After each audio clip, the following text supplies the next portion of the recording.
There are a lot of times in the Trump era that we have to remind ourselves, and I think this is so important to step back and kind of do this, that what's happening is not in any way normal. I mean, for example, it is definitely not normal for the First Lady of the United States to have to come out and remind us all that she exists. Good afternoon. I heard you missed me. Here I am. Here I am. I've watched that 20 times today. Yes, that was Melania Trump today, making her first public appearance in over a month. It's one of only a handful of rare sightings. And according to the Daily Beast, who actually tallied this up, thank you, Daily Beast, the First Lady has only been seen in public 38 days this year. It is the end of August, everyone. That is not normal. And of course, it's also not normal for the president to be accompanied so frequently by an aide like this woman, who you can see on your screen, Natalie Harp. We all know who she is now. And I don't mean it is not normal for the president to have aides who travel with him everywhere, including female aides. But believe me, I've been one of those several times. Plenty of presidents have those. But it is not normal for a person working in the White House to write intimate, devotional, personal letters for the president to the president, never mind leave them in his personal spaces. But that is what Natalie Harp does. It's not normal for a person without a security clearance who refused to fill out the forms for some reason to have close, regular access to the president. But MS Now reports that Natalie Harp did just that for an entire year. It's not normal for that same person to be the point of contact for foreign leaders hoping to speak to the president. But according to the New York Times' Maggie Haberman, Natalie Harp is that person too. It's not normal for a staffer to ride inside the trunk of a car just to be close to the president, as CNN reports that Natalie Harp did to be close to Trump back in 2023. It's also not normal for the president to have an aide so devoted that she sprints alongside his golf cart when he's out on the links. But the New York Times reports that Natalie Harp did exactly that. It's not normal for the president to basically have an adult babysitter of sorts, to have a human security blanket who accompanies him everywhere he goes. But that is the role that Natalie Harp plays for Donald Trump. And apparently, he is not even the only one in the Trump administration with a babysitter, because the New York Times is out with new details about the very outsized, very hands-on role that Defense Secretary Pete Hegseth's wife plays in the department he oversees. As the Times points out, quote, there has never been a Pentagon spouse quite like Jennifer Hegseth. And, quote, her involvement in the Defense Department is so unusual that it has led to questions about Mr. Hegseth's leadership. Jennifer Hegseth has been playing the role of babysitter for her husband since, well, almost immediately after he was nominated. I mean, she was constantly at his side. Remember this when he was interviewing with senators ahead of his confirmation hearings? In fact, the Times notes that she startled Republican senators when she showed up at what are usually typically private meetings. And while Hegseth later acknowledged it was unusual, he insisted it just felt right. It was unusual. I remember the first meeting we went to that she came with. I was like, and then it felt so right and so natural, not because of anything else, just because we've always been ride or die. It's always been, we're doing this together. And so when we did that first, it was like, oh, this is the way it's going to be the whole time. It's got to be. And so we made it happen so that she could be with me. It's got to be. It certainly does not have to be. But that turns out that was just the beginning. Last year, the Wall Street Journal reported that Pete Hegseth brought his wife to sensitive meetings with foreign military officials that included one occasion where she accompanied her husband to a high-stakes meeting with top British defense officials, a meeting that came just one day after the Trump administration cut off military intelligence sharing with Ukraine. And now the New York Times is shedding new light on that incident and revealing just how problematic Jennifer Hegseth's presence was at that critical moment. Here's what it says, quote, British officials indicated that they had officers on the ground in Ukraine and that without the U.S. intelligence, including early warnings of incoming missiles from Russia, the officers' lives were at risk. But those same British officials felt they could only speak in general terms about the situation because, quote, the presence of Mrs. Hegseth made them uneasy. Now, a Pentagon spokesperson said that Mrs. Hegseth was only in the meeting for introductions, left soon after, and has not been present for any Defense Department conversation or meeting where classified information was discussed. But we do know that Mrs. Hegseth has been privy to at least some sensitive intelligence. I mean, last year, the New York Times reported that Hegseth actually included his wife on one of his infamous Signal group chats where he shared detailed information about military strikes in Yemen. And Jennifer Hegseth's role at the Pentagon appears also to go beyond just being privy to sensitive discussions, which is in no way okay, but it's way beyond that. I mean, the Times reports that Mrs. Hegseth has also encouraged her husband's adversarial relationship with the news media and was eager to revoke the credentials of Pentagon reporters who she felt had written negative stories about her husband. That's according to one current and one former administration official. She's also become something of a cheerleader for his aggressive, chest-thumping style of leadership at the department. I mean, she even appeared alongside her husband for a workout with sailors and Marines after the Trump administration launched its war with Iran. You can see the two of them there wearing matching shirts that say, "This is war," not in any way understanding the irony of that, given they were saying it was not a war. But that aside, I guess Lululemon was all out of shirts that say, I don't know, this is just a little excursion, I suppose. And here's the thing.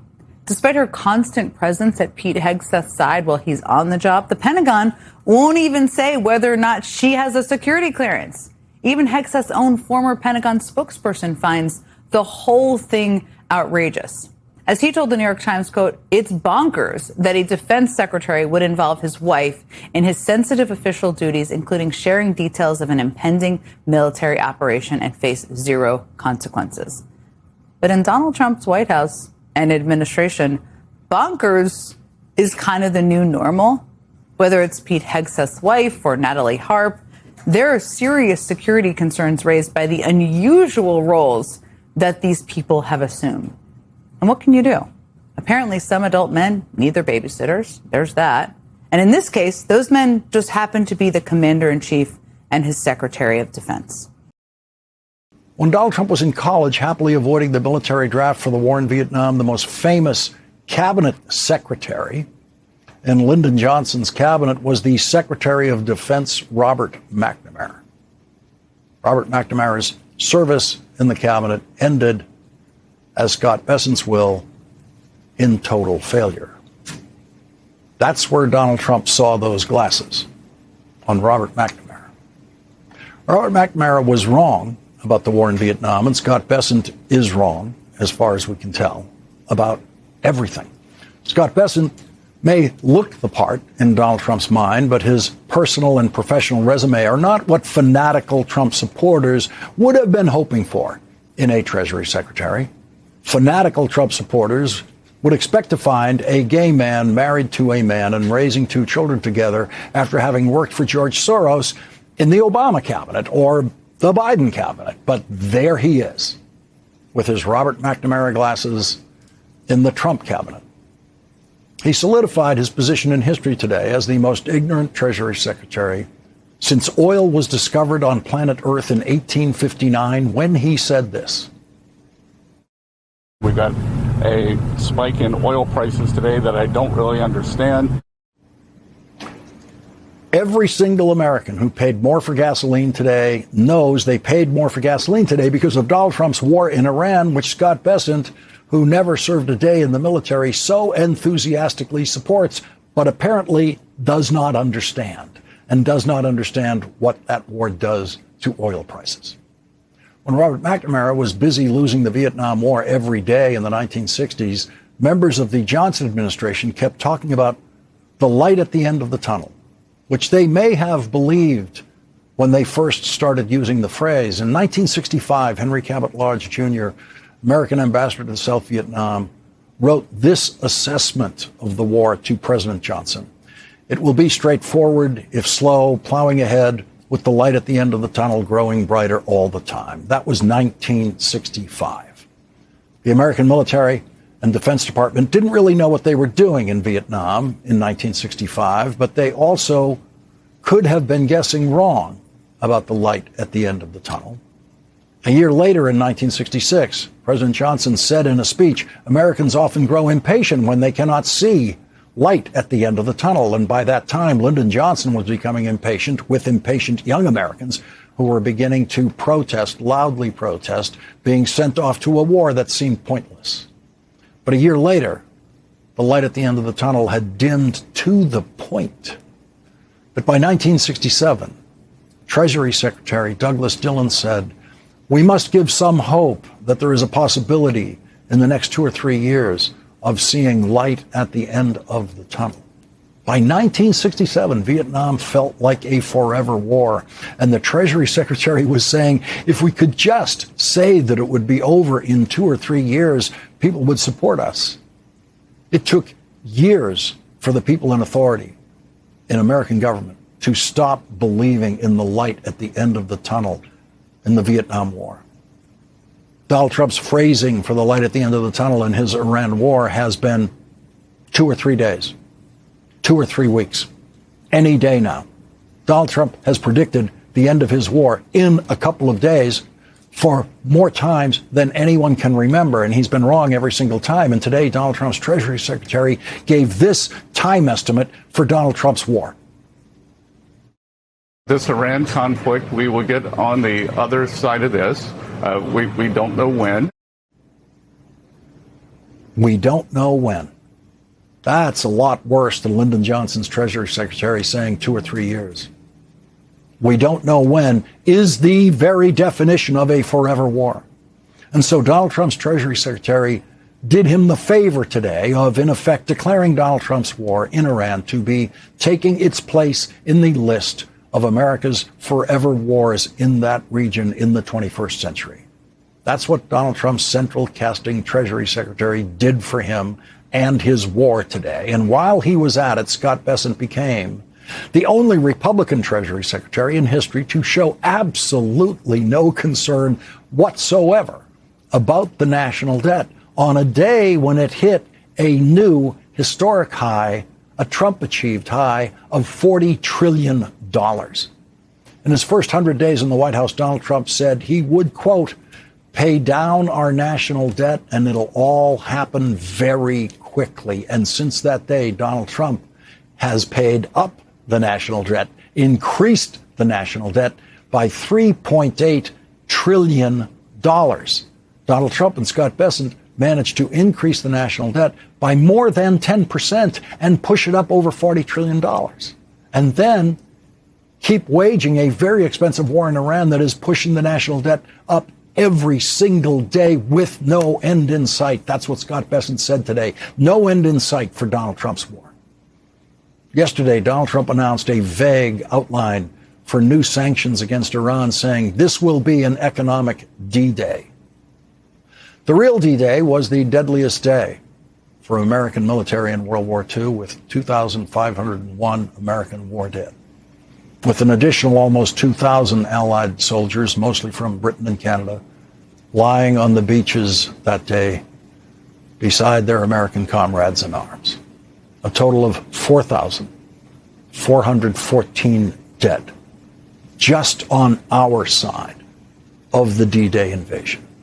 How stupid do you have to be to say that something in a live television interview, say something in a live television interview, and then say, don't quote me? Donald Trump's central casting Treasury Secretary managed to do that today in a live television interview, saying something, then saying, don't quote me, when he suggested the economy could achieve 4% economic growth, and then immediately said, don't quote me. Okay, Scott, we won't. But we will quote you about something else. And this is the quote that will follow you around for the rest of your life. As the light at the end of the tunnel quotes during the Vietnam War followed everyone who ever said them for the rest of their haunted lives. Here is what Scott Bessent said about what Donald Trump is calling economic D-Day for Iran.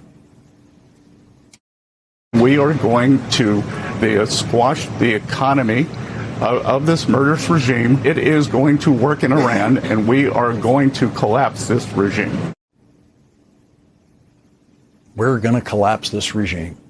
The man who says he has no idea how long the war he is so enthusiastic about is going to last says with confidence, we are going to collapse this regime. By the end of 1967, Robert McNamara was in agony over the mistaken calculations he had made about the Vietnam War over the previous 4 years, and he just couldn't take it anymore. He resigned, and he spent the rest of his life a defeated man, a haunted man. Robert McNamara spent the rest of his life sorry for being so wrong and being part of the leadership that sent, in the end, a total of 58,220 Americans to their deaths for no reason in Vietnam. Robert McNamara at least had the decency to be haunted by that. We should not expect such decency from Scott Bessent. On October 23rd, 1966, when Lyndon Johnson and most of the people in his administration, including Robert McNamara, were still desperately hoping to somehow win the Vietnam War, the U.S. Army's commanding general in Vietnam, William Westmoreland, said, according to notes of a meeting in the Philippines, quote, "While there was light at the end of the tunnel, we had to be geared for the long pull.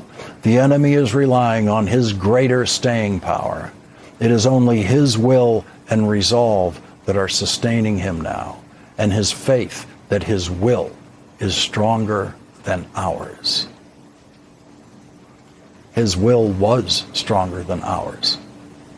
The North Vietnamese Army beat the United States Army in Vietnam because their will was stronger than ours. And whose will seems stronger tonight in Donald Trump's war in Iran? Iran's foreign minister said this today on Elon Musk's social media site. The so-called economic D-Day is a diversion from America's own crisis, unprecedented debt and surging interest costs. Doubling down on failed policies will only bring further defeat and enmity of Iranians. U.S. economic terrorism threatens global economy and sovereignty worldwide. Does he sound ready to be crushed by Scott Bessent?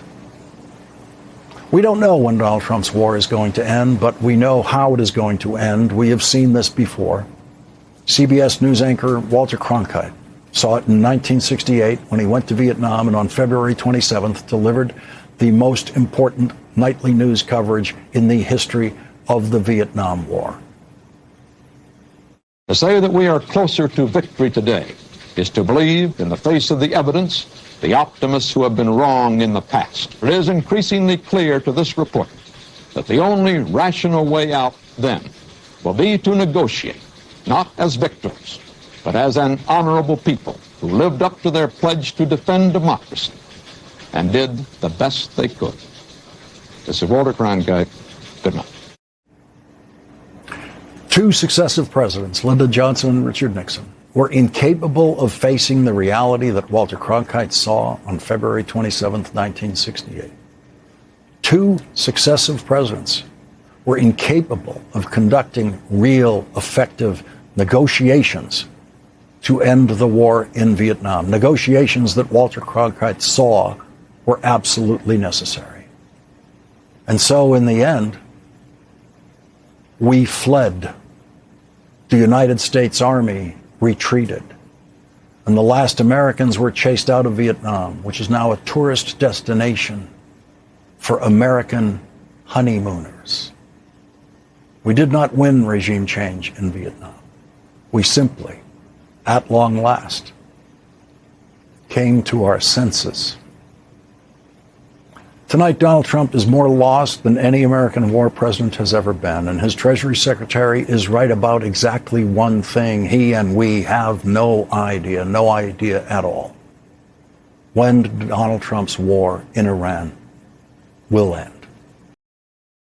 The growing spotlight on Trump's confidant and the woman dubbed the human printer has revealed an alarming lapse in vetting those closest to the president. Stunning new reporting from MS Now details how Trump's closest aide, Natalie Harp, declined multiple times over more than a year to seek a routine security clearance normally obtained by West Wing staffers to work at the White House, according to two people familiar with the matter.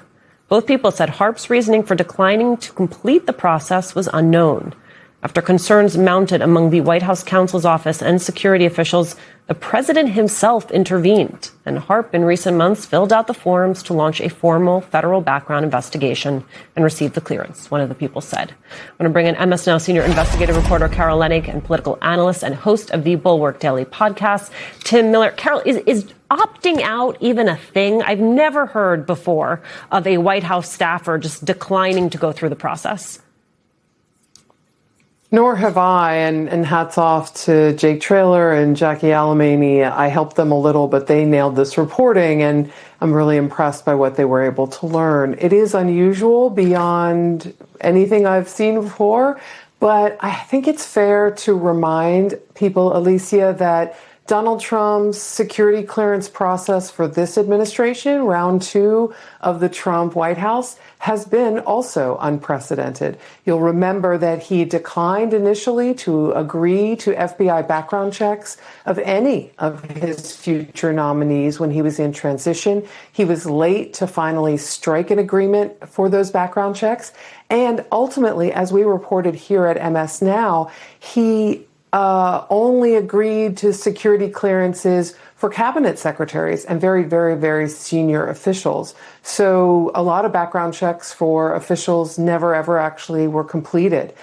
So Natalie Harp, in this instance, is not so aberrant in Trump 2, but it is highly unusual, according to a national security official I spoke to, and was highly concerning because of the routine top secret material she has access to, quote unquote, by proximity. She has a security clearance by proximity just by dint of being with the president at all hours, when he is hearing from foreign leaders, when he is getting briefed on some material that only a handful of people are authorized to review or ever hear anything about.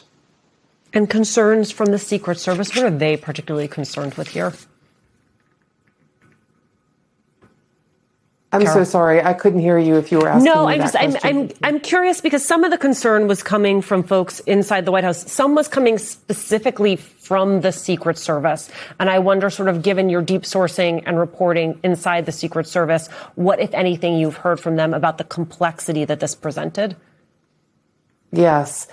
Well, the Secret Service is not responsible, as you know, for a background security check, which is usually done by the FBI, reviewed sometimes by the intelligence offices, and then ultimately vetted by a White House security office. However, the Secret Service registered concern, sources tell me, about the frequency with which Natalie Harp was basically by the president's side, the kinds of materials she had access to, and the lack of a sort of a hierarchical control on Natalie Harp. In other words, Susie Wiles is the chief of staff.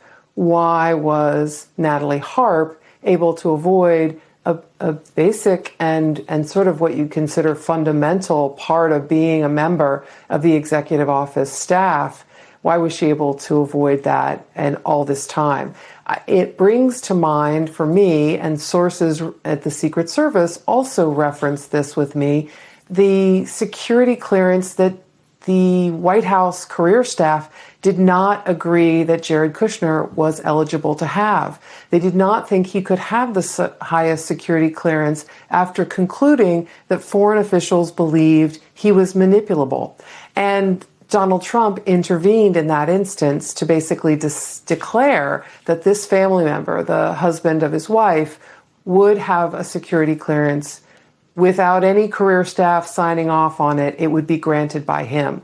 The Secret Service, I'm told, took the position that the president decides who can have the most secure information. He's the ultimate security clearancer in chief, if you will. And the Secret Service, bar their concerns, despite their concerns, believed that Donald Trump had that authority and deferred to it. Tim, part of what has made this story so sticky is the response that the White House has had to it. They seem very thrown off by the use of a single person's name out there on the campaign trail. This story now has legs in light of this new reporting. Scott Jennings, who Politico reports is pitching himself to replace Caroline Leavitt, attempted to attack Senator Ossoff for invoking HAARP. Take a listen and then we'll talk about it. The implication is that a professional woman couldn't possibly have earned her position of trust in the White House without sleeping her way to the top. And when asked to defend it, Ossoff slinked away from it. No apology and no defense, like a sucker-punching coward. So understanding, Tim, that is likely an audition. One, how did the audition go? And two, what does it tell you that they've had so much trouble moving off this story? Yeah.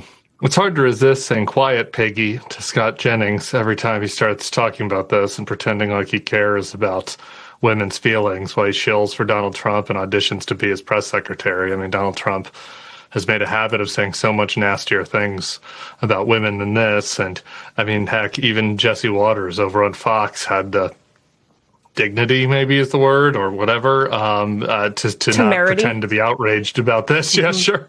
Like whatever the word is, had the something to not pretend to be outraged about this because it's just ridiculous on its face for shills for Donald Trump to pretend to care, about the way women are treated in the workplace. We don't need to list all the ways that Donald Trump has abused women physically and emotionally and verbally. So that's one element to this. The other thing is just the HAARP story is partially sticky because, like, it's a real story, and these guys, Jennings and all of them, are the ones that keep invoking, this idea that it's an affair or whatever.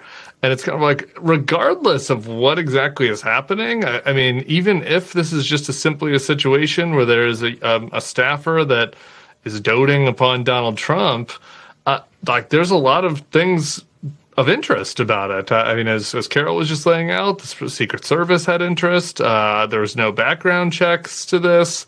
And there's a lot of weird examples. And the letters that she writes to him are not the typical letters that get written from a staffer to a boss. I've worked for a lot of bosses I really, really liked and, was never writing them MASH notes about how they're my sun and my moon and, all these other things about how, they need each other to survive. So she has close access, as Carol laid out, to very sensitive information. She's the one that determines what information Donald Trump gets a lot. I mean, I believe the very first story about Natalie HAARP was in The Bulwark that we wrote in 2024 about how she was his human printer during his trial, and she was printing off all of the coverage of the trial. So, that's a powerful role if you're the person that's shielding Trump from information or choosing what to show him. So, look, I think that their response to this has not allowed them to move on from the story because, their response is not actually in tune with what the real criticism is. Turning to a big story that might matter more than anything that most people are discussing in politics these days. It's partly about heat on MAGA tech billionaires, but it relates to this larger set of investments and possible developments of an AI bubble, which we know from history, if it involves enough of the economy or banks, can lead to those bailouts that end up costing you money, whether you're in the market or not. We've been reporting on friend of Trump, Oracle CEO Larry Ellison and his big debt, which was documented by the New York Times exhaustively, while these other big tech companies that are already making money are going deeper into the AI game. Meta, Apple, Google, and then the new kids on the block that you keep hearing about, OpenAI, which has ChatGPT, and Anthropic, raising a ton of money. So there's a collective bet on AI that now is the U.S. economy and stock market, and it all kind of happened pretty fast. So then we turn beyond the people who think this is the way to make money, or Donald Trump, who's been very cozy with these people, to a wider set of reporting and analysis. There are doubters in the markets. Of course, they call that bears or skeptics, and they are looking at this. Journalist Ed Zitron is probably one of the foremost independent expert bears. He's done the reporting and work, and it's led him to these warnings that AI so far underdelivers and that financially it's overextended. If anything, looking at an economy that has a host of challenges. He said maybe we should let AI burn because the industry is losing money so far. He's also written what he calls haters' guides to some of these AI companies. So where he's coming from is skepticism, and he has now, in a land where many people are just trying to make money off the hype or kind of stamp AI on anything, and we've seen the backlash to that in labor among students and young people, and a lot of Democratic candidates, frankly, are pushing against the data centers. But Zitron has become the leading expert voice on the bearish case against AI. Large language models are not the future. The only reason big tech is investing in this is that they've run out of hypergrowth ideas. OpenAI is a load-bearing fail, son. What do you make of Zuckerberg's editorial? I think it all exists to distract from the fact that Meta will not disclose its AI revenues. They can just sink that cash into more and more investment. The problem is that's slowly not becoming true. Everyone is being sold what I consider kind of a lie. It's honestly kind of a scandal. The Super Bear, Ed Zitron, joins us now. Welcome. Thanks for having me. Great to have you. You're making a name for yourself. Yeah, I mean, it's funny. People really don't like the skeptics' view right up until it's important that everyone listens. And I think now that it's becoming alarmingly obvious how much money is being lost and indeed how little other revenue exists outside of OpenAI and Anthropic, suddenly everyone wants to listen.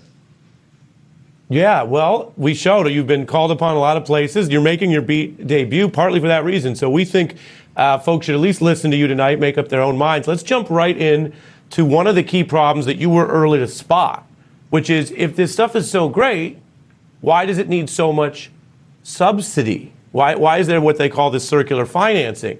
One outlet said one of the big chip makers benefits from nearly every stage of AI infrastructure spending. Investors worried this ecosystem becomes too circular and then interconnected, or on Wall Street, as I mentioned, they call it technically circular financing because the snake is eating its own tail, which doesn't usually work out well. I also want to note that chip maker CEO at NVIDIA says it's not actually circular. So what is your view, and why is it important to them to deny that? Well, I mean, NVIDIA is invested in OpenAI, Anthropic, CoreWeave, one of the largest customers. It's backstop data centers for CoreWeave. It's backstop CoreWeave's leases. It's invested in a company called Poolside today to basically hire away most of their staff. It seems that whenever anyone actually tries to make money in this, they get a bunch of money from NVIDIA, raise debt to buy GPUs, and then, well, nothing else happens because it takes 18 to 36 months to build a data center. And the only two major companies, OpenAI and Anthropic, they are pretty much 90% of AI revenues. The information reported 89%. Worse still, they make up, according to UBS, Wells Fargo, and Barclays, more than 70% of all hyperscaler AI revenues. This means that AI is a single-digit billion business in an industry that has spent more than $1 trillion in capital expenditures in the last 4 years. So just to slow down or unpack what you're saying, is we hear a lot about this quote unquote revolutionizing everything. I mean, that's the rhetoric. And you're saying on the business side that whatever that is, however much people believe that, that's mostly going through two doors. You're saying Anthropic, which was recently fighting with the Pentagon, OpenAI, which has buddied up to Trump through Sam Altman. We've heard about that. You're saying it's going through those two doors, and neither of those doors are remotely profitable yet. Yeah, I reported a couple months ago that OpenAI lost $20.9 billion in 2025. These companies lose tens of billions of dollars, and they are now they're the largest customers of AI services and compute from the hyperscalers. Now, here's the problem. Hyperscalers are dependent on that revenue growth, on that spend from Anthropic and OpenAI to keep growing. Analyst estimates are expecting that. And the funny thing is those expectations can only get met in a world of unlimited resources where Anthropic and OpenAI can raise, $217 billion this year alone. Yeah, we'll jump ahead. We had that for later, but we'll actually show your bar chart. It's not apples to apples, but this is built on the data you mentioned. So we'll jump ahead to that. When you say hyperscalers, you're talking about these big tech companies that we know, or they sometimes call that the Mag 7. And you're saying here, roughly, in half a year, they're doing 10x, 200 billion, compared to what Amazon did over many years when people make the counter argument. They say, well, Amazon was not profitable at first. Can you walk us through these numbers?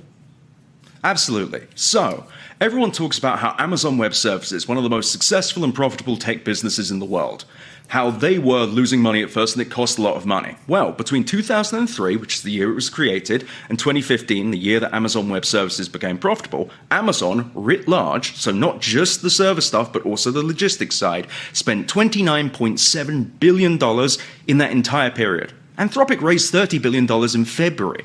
These companies burn and spend so much more money. And on top of all this funding is the $1 trillion+ spent by companies like Microsoft, Google, Amazon, Meta, and Oracle. Oracle has a very real chance of dying as a result of getting in bed with Sam Altman and OpenAI.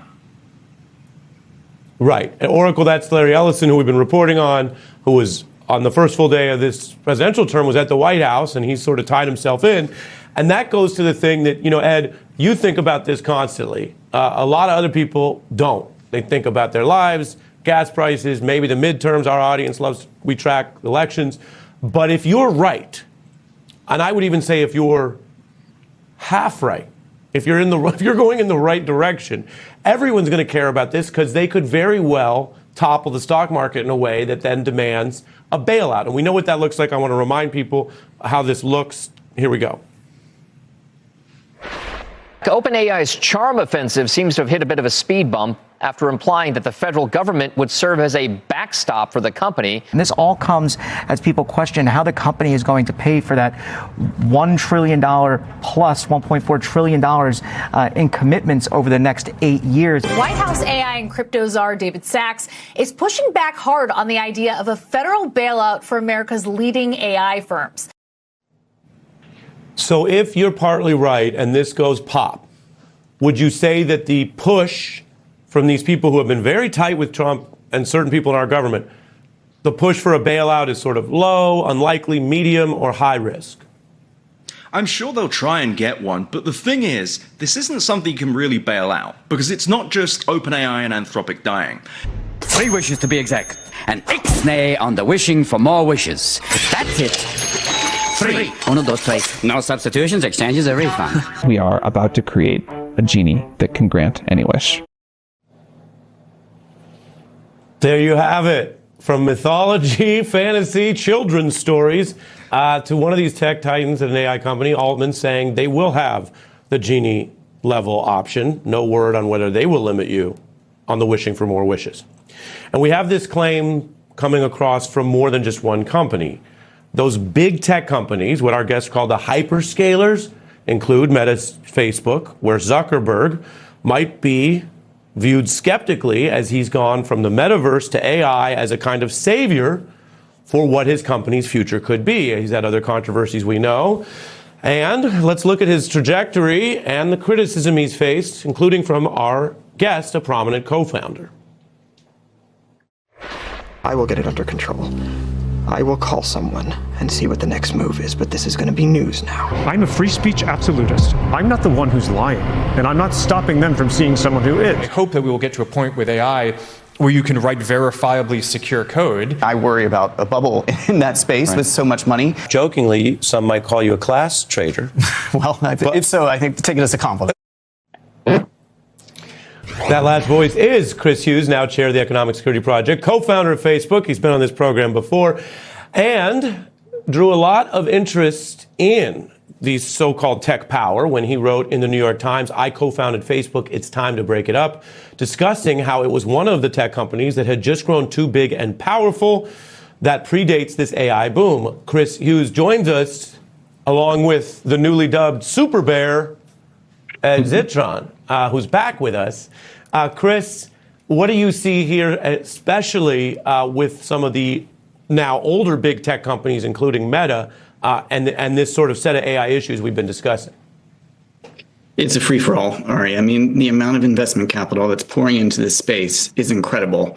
Now, I may not be quite as bearish as Ed in the sense that I think that the technology is meaningfully transformative, and it is having an effect on education, the workplace, how we live, even how we learn, but that doesn't necessarily mean that all of the investment capital is going to reach the heights of expectation that so many of these investors have. With these big investment cycles, like with railroads or any other kind of major infrastructure, you can see a huge burst of capital and then the boom or the bubble bursting, but the technology endures. With a stable and steady government on the line, I want to bring in MS Now Washington correspondent and co-host of The Weekend, Jackie Alamany. She is on the byline of the brand new reporting about Natalie Harp. Ned Price is a former senior State Department and CIA official, and Mitch Landrieu was a senior advisor in the Biden White House, national co-chair for the Harris-Walz campaign, and is currently co-chair of the Democratic organization American Bridge 21st Century. It is good to see you all. Jackie, this is your reporting. Talk us through it.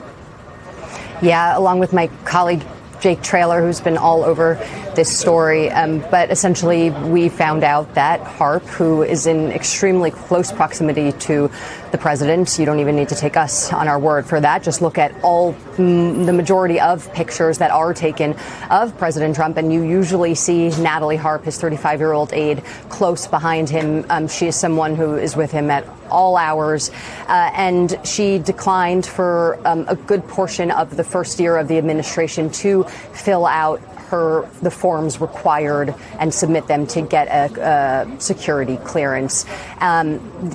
It's unclear exactly how much this would impact her day to day in terms of, whether or not this person she's actually going into places like the Situation Room, receiving material that has security classification. But with someone who is in such close proximity to the president, it is highly likely, especially at all hours of the day, it's highly likely that there were times where she would be around highly sensitive information. Now, the reasons for why Harp kicked the can down the road on obtaining this security clearance are unknown, but it is something that alarmed White House staffers, some of the people that we spoke with, along with national security advisors and the FBI, the people who are in charge of providing these clearances to staffers. It's something that's almost assumed that if you are working in such close proximity to the president, traveling with him on Air Force One, as seen in those photos we're watching right now,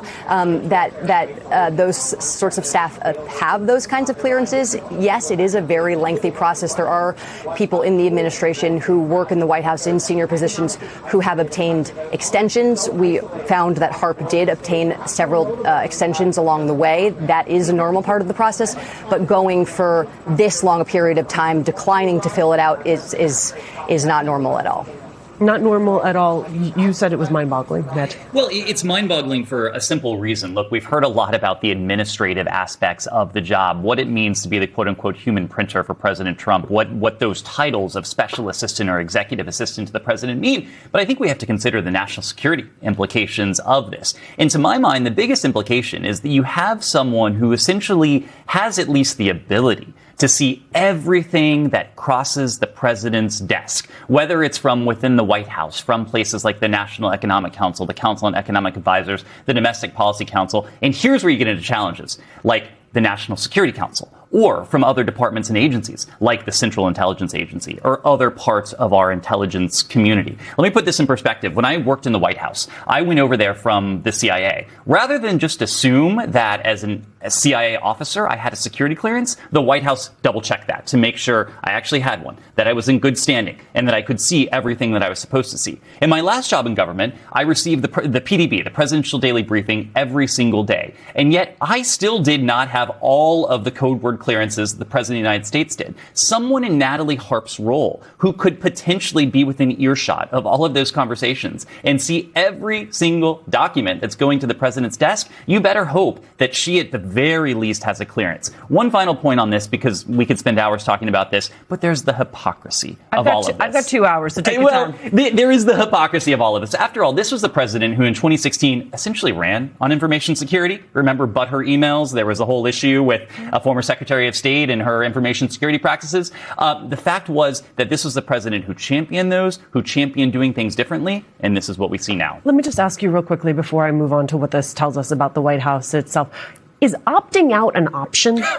That was news to me. I didn't know that as a White House employee, you had the ability to say thanks, but no thanks. You know, I don't want to go through this process. It's a rigorous process. The SF-86, the form you have to fill out, asks you for a litany of things, going back 10 years in most cases, where you've traveled, if you have foreign national friends and acquaintances, if you've ever done anything that you're embarrassed of in your life. Of course, who would want to fill that out? But you know what? It typically is a condition of employment, part of the privilege of working there. Mitchell, Andrew, the other thing about this story that I think is notable is that there were folks inside the White House who were willing to talk to MS Now reporters and say that there were alarm bells going off about this from inside the White House. What does it tell you about the way they're running their operation, that this was allowed to happen? Well, it tells you how reckless the president is and how inattentive he is to the things that protect our nation's security. The first thing they do when you get to the White House is tell you to be careful because foreign governments are always trying to infiltrate. They tell you that when you walk out of that White House gate and you're walking home, you should actually be careful because of other governments trying to talk to or manipulate. They're very careful. There is nothing usual about this particular situation. You can't say, I'll take an extension. You want to know everybody working in the White House and what all their contacts are. Everybody goes through extensive background checks, and then the security clearance that you get depends on your proximity to the president. And when somebody is that proximate to the president, as much as evidently she is, it would be highly unusual. I'll be challenged by this by national security experts, but in my experience in the year and a half of the White House, you didn't get anywhere near anything if you didn't have a pretty high security clearance. So this is not usual. It's not something that you can brush aside. It's not something that the president just gets to say, oh, no, it doesn't matter who's sitting next to me, especially a person that's got his ear and has access to him all the time. There's nothing usual about that. Jackie, one of the people you quoted said that Harp, quote, plays into the less productive and more troublesome parts of Trump's nature, putting things in front of him that aren't vetted. Talk to me about what the specific concerns are inside the White House. Yeah, and Alicia, this is sort of separate from the national security concerns, although at the end of the day, they all kind of bleed into one another because the information that the president is getting that can be unvetted and the information flow that's going in via Harp can lead to potentially problematic national security decisions that this president is making, potentially based on disinformation or whatever she is printing out and putting on his desk. And I mean, in all presidencies, the staff secretary, the people who are sitting outside of the Oval Office have great power in part because of what they can ultimately get on the president's desk. And Harp has been known, as you just read, to be someone who tends to bring out his worst instincts, his propensity for engaging in Twitter feuds, retweeting AI, retweeting really inflammatory things. Some of the reporting that was left on the cutting room floor, or potentially saved for a future piece, is that, Harp has also been known to flag things on the president's Truth Social and Twitter feed that he has gone on to retweet that have exploded into big problems for him. From a political standpoint. And so that is where I think a lot of this frustration is coming from with regards to Harp's proximity, is that the filter has become a headache for many who have to then clean up the problems that the information flow causes. Okay, I think, Ned, that is part of why this is breaking through. You had Senator Ossoff using this episode to point out that Natalie Harp is part of a group of people that help shield the president from Americans' actual concerns so he can hold events like the one we saw yesterday. Take a look. I'm fixing the country. We're fixing the White House, too. We've done the colonnade, going to the Oval Office. We put the black granite down. We put topsoil, brand new earth on top. Very. Lot of good ingredients in that earth for grass. If you're grass, you're very happy. This is a helipad at the highest level. You look at the lettering and you look at the joints. They're like flawless. Oh, that's great, yeah. Wow. This is going to look incredible from the air and from every place. Listen, the economy is booming. You don't have a war of choice raging in Iran. Go ahead and have as many side quests as you want. But it's a reminder that he's not actually focused on what Americans care about. That's why I think the Ossoff point is breaking through. Well, and that's also why the White House went ballistic on Senator Ossoff. But if you watch what the president did yesterday, the White House essentially made his own point. They made Senator Ossoff's point. After all, to be fair to Senator Ossoff, this was never about Natalie Harp. President Trump was the subject of that sentence. The invocation of a first name, it could have been any name. Anyone who traveled with the president, served as a human printer, served as a human pacifier, the person who just flooded the president with positive press coverage and, kept him in a good mood and kept everything on even keel. The fact that we have a president that needs someone like that to travel with him as he otherwise engages in his vanity projects, as he otherwise remakes the West Wing, remakes the broader White House, remakes broader Washington, D.C., and focuses not on the concerns of Americans, but on what really motivates him. And those things, as Senator Ossoff was pointing out, are not one and the same. The White House has gone after Senator Ossoff quite aggressively. That is a very legitimate line of criticism when the president is not focused on what every single American is focused on. All right, Ned, I'm going to ask you to stay with me. You too, Mitch. Jackie Elamani, thank you so much for bringing us your reporting.